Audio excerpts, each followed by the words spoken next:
Hello, welcome to the Symposium. My name's Carl, and I was going to do a video just talking about the origin of government in various different political philosophies and the view of the state of nature. And I accidentally ended up mapping the Enlightenment's view of and rejection of religion and where this might be causing some problems. So I've got a lot to get through, so I guess I'm going to start. So let's start at the beginning. You've got Aristotle and Plato, who believe that man is a creature of the polis, the city-state. Aristotle said explicitly that man is a political animal. So in their view, there wasn't a prior state of nature. And St. Augustine thought governments were instituted by gods, and it was Hobbes that was the first to think that man instituted government himself to prevent what he called this state of nature being the war of all against all. As he formulated it, the state of nature was nasty, brutish, and short. And I think that resonates with people because I think that, you probably expect it to be pretty rough if you're just some tribesman living in the wilderness or something. And so the state of nature is a fundamentally fearful position for man to be in, and so he institutes governments amongst himself for protection from the elements, the wild animals, from one another. And this is how Hobbes justifies his absolute monarchy that he is arguing for. He believes that the Leviathan, the state, should be ruled over just an autocratic king. And this was contradicted by John Locke, not necessarily Hobbes himself. It's not clear if Locke and Hobbes even knew about each other. But Locke was still addressing the same argument, because the argument was often being made from the descent of the father, as in literally patriarchal. And this is what justified the rule of kings. And John Locke didn't view these things this way. He thought that men did, in a state of nature, live in a fairly peaceful way, not necessarily fearful, and they were generally cooperative, and they decided to institute governments to better secure their natural rights in order to best protect themselves. So giving up some amount of freedom, I suppose what we call the license to do as you please in the wilderness, to live in a civilized society under the rule of law and under a government that is based on the consent of the governed.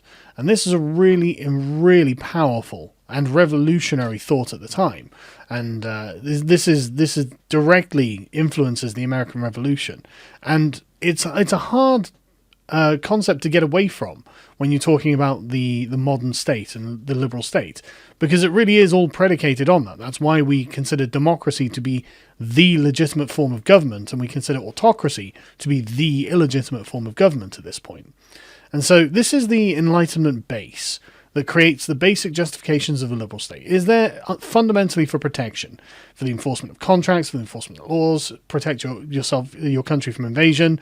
It's not designed to dictate what you should do. It does not have an ethical agenda to achieve. It's not trying to turn you into anything.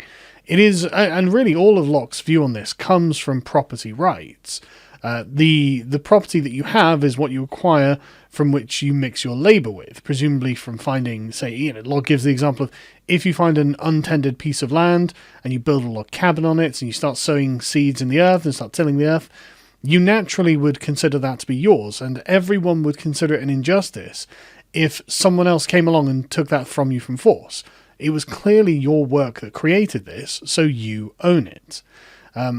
And so, in Locke's view, the state was there to protect his property. And essentially, that's what it all comes down to, the protection of property rights. Because anything that you have gained through your own labour, well, that's been done through the use of your own body, which you possess. And if someone else is actually entitled to that labour, that property, well, then, in effect, they own you, and they force you to work for them. So, it really comes down to the sort of self-ownership of the individual that Locke's arguing from. And he is arguing this essentially for the sake of toleration. He isn't presenting an all-encompassing worldview. He expects this to be provided by religion, like a moral worldview. That's not what the liberal state is. It's a very pragmatic political worldview. But Locke assumed that each person's moral compass would be based on the religion that they believe. And he also believed that you couldn't force someone to believe something, and it would be wrong to persecute people, again, violation of their own inherent rights, and therefore what we don't have to do is tolerate each other's beliefs. We have to have it so that people follow a set pattern of behaviours, and these codified in the laws. And so people can have whatever worldview they want, but they have to essentially leave each other alone to live their lives as they choose. So Locke's state is not one with an ethical agenda for society. It's composed of individuals that decide for themselves. And this is as messy as you can expect it to be, but he isn't declaring how one must believe, he is declaring how one must behave.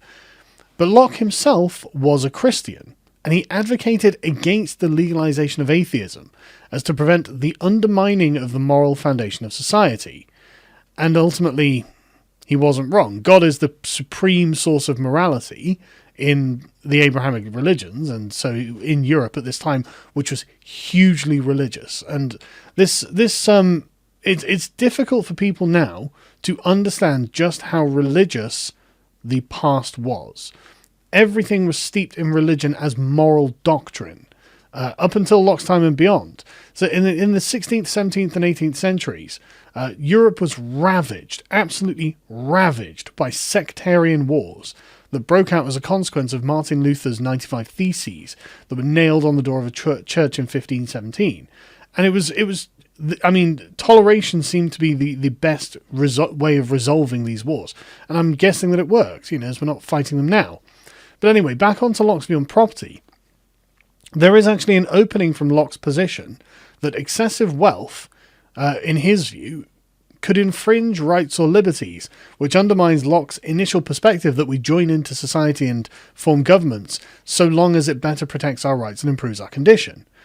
He argued also that if someone were to store up immense quantities of goods, even if they were fairly earned, and let them go to waste, we would also find that to be an injustice. And he also argued that one should not take too much from nature and leave none for others, as this again would be a natural injustice. These openings actually do lead us on to socialism. But before we get to what came afterwards, we can also talk about a movement of people who were coming out of the same intellectual milieu as Locke, called the Levellers. Now this is a kind of a social organisation, a movement that was across the United Kingdom, or in England actually, sorry, this was before the United Kingdom existed, that came out of the English Civil War, but the ideas didn't first originate there. They were basically English communists, but the difference between them and the later communists was really that they were not anti-Christian. In fact, the first basic right that they declared for themselves is to have the freedom to dictate for themselves how best to honour God's commandments. They did base their movement on the Christian value of the individual, the ideal of the inherent value of the individual in the eyes of God. And they were broadly in agreement with Locke's ideas of the consent of the governed. And if it weren't for the jump to abolishing private property, then I probably would be very, very sympathetic to them, because all of the base assumptions that they make, the fact that they should have freedom of religion, the fact that there should be one law for all, and they should be free to convene or disband their own parliaments, I completely agree with this. I think that's totally on the level. And you can see the beginnings of the English Bill of Rights in the sort of things they were saying. And then we jump over to the continent. And this, I think, is why the Levellers were not the kind of destructive force that the French Revolution became. And I really do think it's this adherence to the Christian sanctity of the individual. And I guess what you can say is the sort of the basic Christian maxims. Thou shalt not kill, thou shalt have no other gods before me, thou shalt do X, Y, or Z. There is something important in them that I think gets abandoned in later Enlightenment ideologies. And so I do think it was the break away from Christianity that first caused the problem. Now, I'm not saying the break away from Christianity wasn't at the time justified, because it probably was. The church at the time was the largest landowner in Europe. There were incredible amounts of hypocrisy pouring out of the church. These unbelievably wealthy people who said, well, give to the poor, which means me. And things like this, we're here to take your tithes, and these things can be mandatory. And you got lots of different, I don't want to call them revolutionary groups, but in some ways they were, and in some ways they caused, like the crusade in southern France against the Cathars was a prime example of this. But we go from England then across to France and examine Rousseau's view of the state of nature. So he believed that, as he famously said at the beginning of the Social Contract, man is born free and everywhere he is in chains. So his view that it was the establishment of private property that was the problem that caused the lack of freedom that people have. And he thought that people were born free and follow the general will. Now, the general will is something new. It's not something that we found in England. And it's the collective will of the group as a whole that can be extrapolated and turned into a sort of abstract entity. So you could say the will of France, and that would have meaning. There would be someone who'd be able to ascribe properties to that and say that they are actually fulfilling this will of France. And so they take on a kind of the spirit of the group, which is where a lot of bad things sort of emerge from. It's where it really starts going downhill. But as you can see, this is a totally different perspective from Locke's, of the individuals having their own perspectives and voluntarily self-associating. As I said, Rousseau's view on property rights is completely antithetical to Locke's. I mean, where Locke is thinking that everything comes from your own personal self-ownership, and so if you mix your labour with an acorn from the ground, then you own that acorn because you're the one who put the effort in to get it. But Rousseau takes sort of the opposite opinion. He's like, whoever had first staked out the ground and claimed it claimed it as his own, everyone else should have screamed and torn it up and said no. So we could never have had anything if we'd carried on as Rousseau. But he very much, I think he coined the idea of the noble savage. So, he has a very different view of the state of nature to some of the English writers. But Rousseau's ideas heavily influenced the French revolutionaries, and I think that this idea of the general will really is what ushers in the Reign of Terror and creates the dangerous revolutionary force that wages war all over Europe. It's the bourgeois abolition of monarchy and aristocracy, and along with it come the abolition of the church, because that's one of the three estates. It's essentially the abolition of religion, organised religion itself.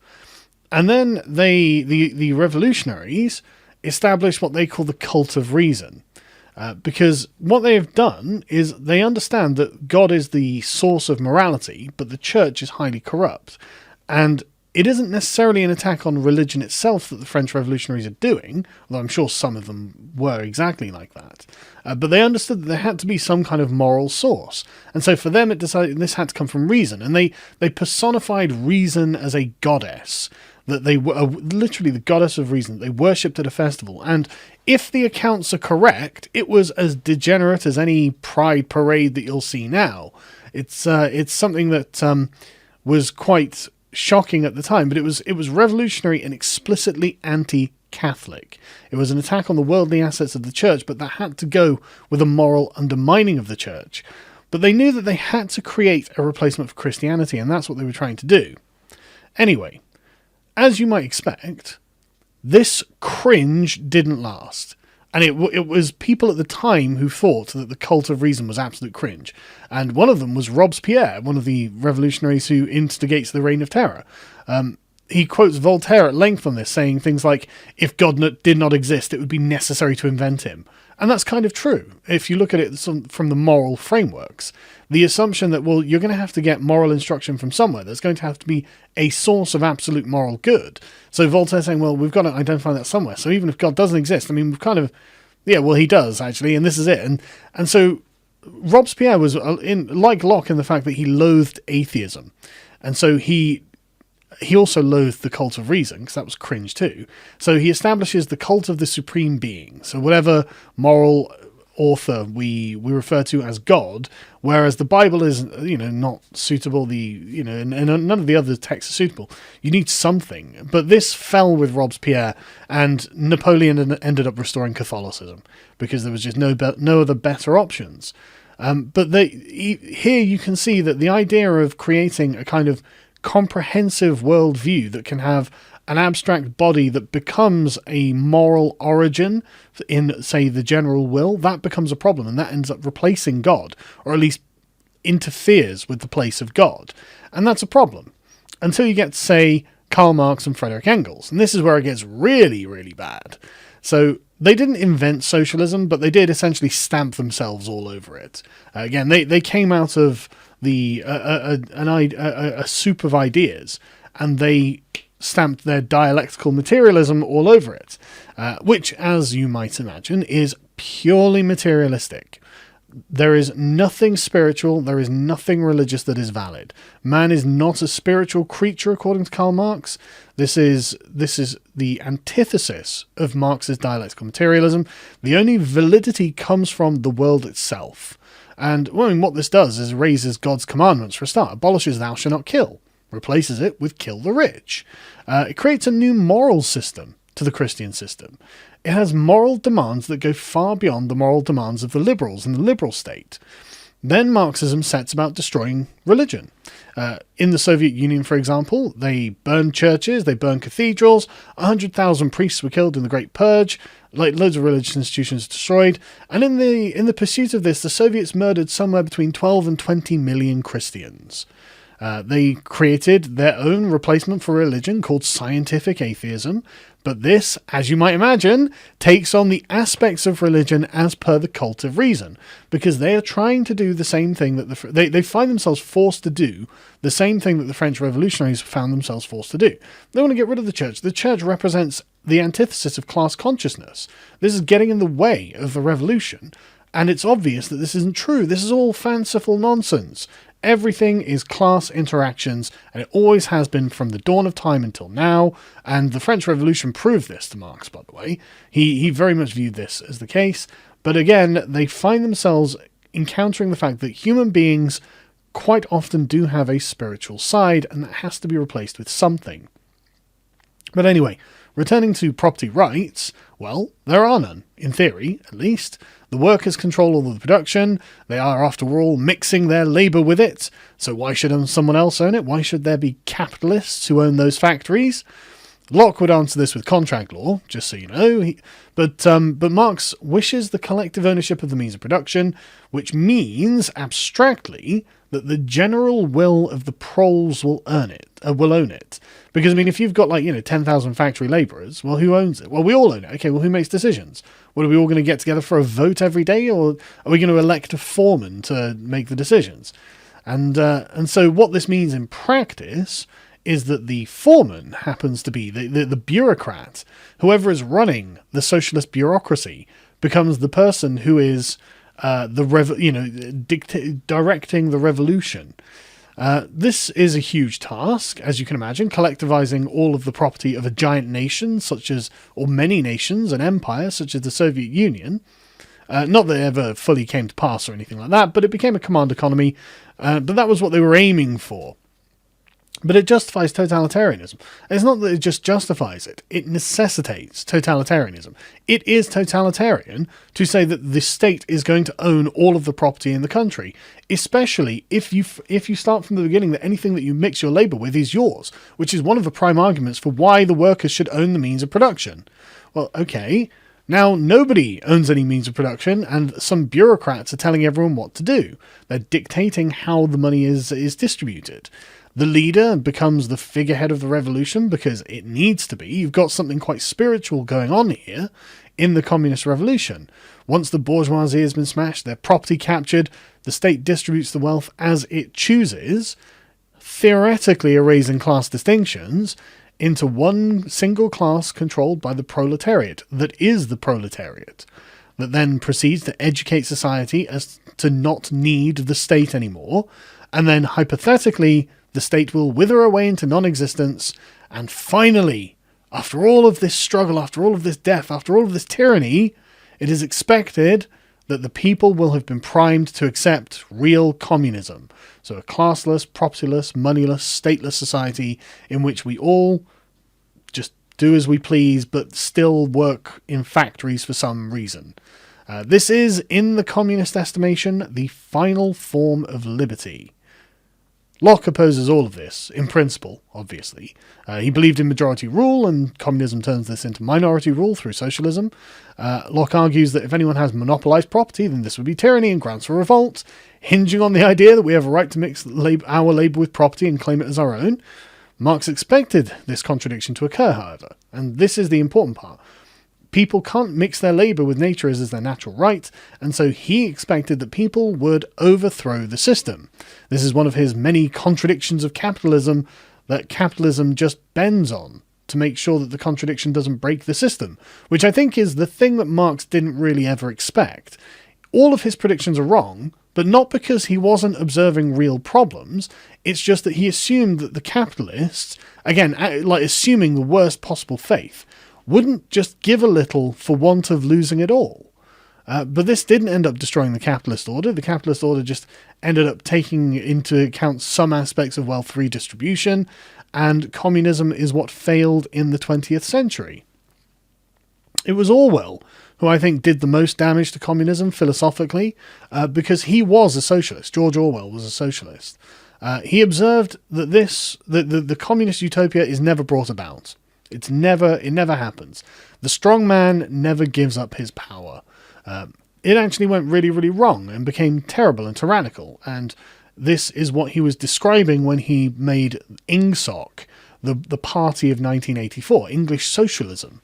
The concern for property includes people as their own property. And if the state owns your property, it owns your labour. And so if the state owns your labour, it owns you.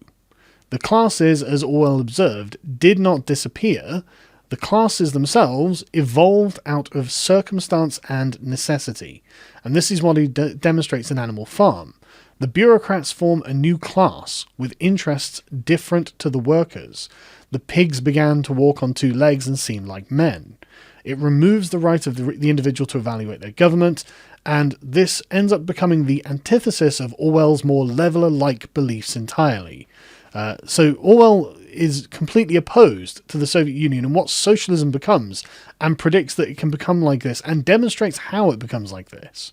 And it's the failure of socialism to create communism that leads to fascism, which is what Giovanni Gentili and Mussolini were explicitly saying. I mean, Mussolini explicitly said socialism was a dead doctrine. He was an active socialist. Mussolini was an active socialist for a decade before fascism.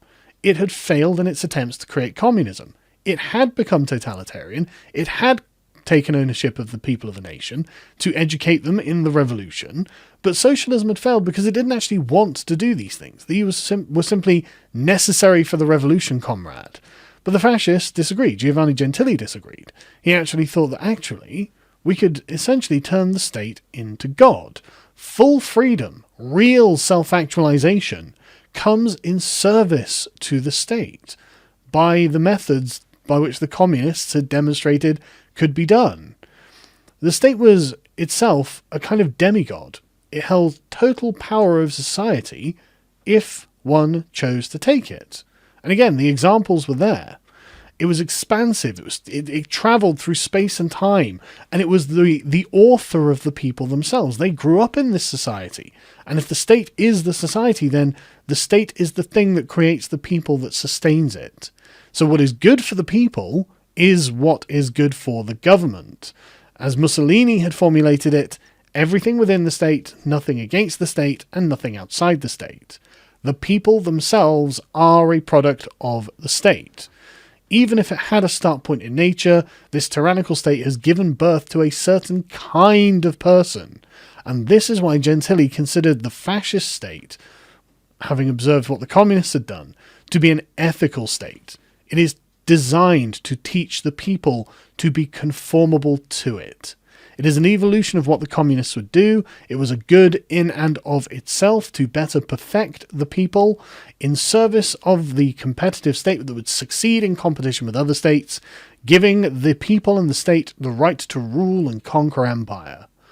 As you can imagine, this was also the opposite of what Locke was trying to establish. He wanted to oppose arbitrary government, to oppose autocratic rule, to oppose government that can govern without reason, that can govern by whim, government that is arbitrary, unaccountable and tyrannical. This is why Locke was so influential in the American Revolution, and why the American ideas, his ideas, formed the bedrock of constitutional government. Jefferson essentially just ripped off Locke line by line when writing the Declaration of Independence. So when it came to religion, the fascists just took over and subordinated the church with the rest, as they did with the rest of society. Everything was subject to the state, including the church. And in Italy, you kind of had to accept that there had to be some incorporation of the church. It was the seat of the papacy, a heavily Catholic country, you had to do this. But Mussolini himself was an avowed atheist, at least in his younger life. As an ex-Marxist, you would expect that. He was a devotee of Nietzsche. He drew his doctrine of supremacy from Nietzsche's Overman. He was actively anti-clerical, despite playing to a Catholic base, and subordinated the church, but as fascists tended to be, they still were influenced by the things that they were subordinating, and the church could make appeals to the fascists against persecuting the Jews, for example, and so far fewer Jews were killed by the Italian fascists than were killed by the Nazis. But it was only after his fall from power in later life did Mussolini actually began becoming religious himself, and he ended up having a Catholic funeral. And I think it was an exploration down the line of, well, hang on, are we making the state God? Are we co-opting the position of God in our moral hierarchy, like the moral origin of our worldview? And does that become a problem? Hitler himself associated atheism with communism, and his burning hatred of communism prevented him from accepting it. But he seems to have always been a kind of wishy-washy deist. He mentions God and spirit, but it's always tied with the race. Fascism does put the state as God, and as the church viewed it, it was an attack, but Hitler himself ended up defending religion as something that was needed by the people, even if he wasn't truly a believer in it himself. For Hitler, it was the race, not the state, that was God. But the race, each individual was politicized, and so you couldn't really escape that. But what was interesting, he was also pro-Islam, and sort of vaguely anti-Christian in his beliefs. So, in summary, I think we can reasonably conclude the following. That English liberalism was not atheistic in nature. Therefore, it had nothing to say on the origin of moral belief. It was informed by Protestant Christian values.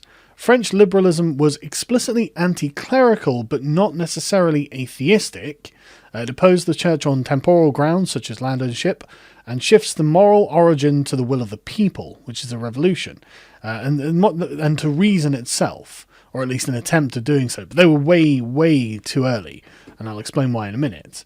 But this is why it attempted and failed to create substitute religions, to no avail.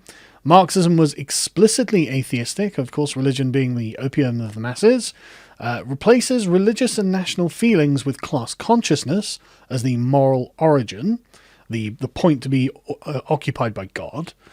Fascism is broadly atheistic due to its Marxist origins, positions the state as the moral origin, and subordinates religion as it does with all other things.